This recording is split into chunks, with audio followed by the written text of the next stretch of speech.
Hi guys, today we are learning how to unlock a permanently locked Snapchat account.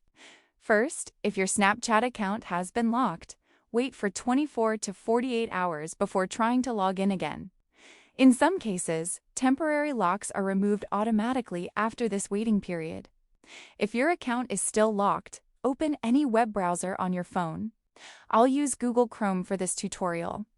Tap the search bar and search for Snapchat account is compromised. Open the first result that says My account is compromised. Once the support page opens, scroll down until you find the blue Snapchat support board link. Tap it to continue. Describe your account problem in detail and submit it to Snapchat support. They will review your request and provide guidance based on your issue. If you still need help, go back to the top of the support page and tap Snapchat Support. Under the Shortcuts section, select My account is compromised to view more support options.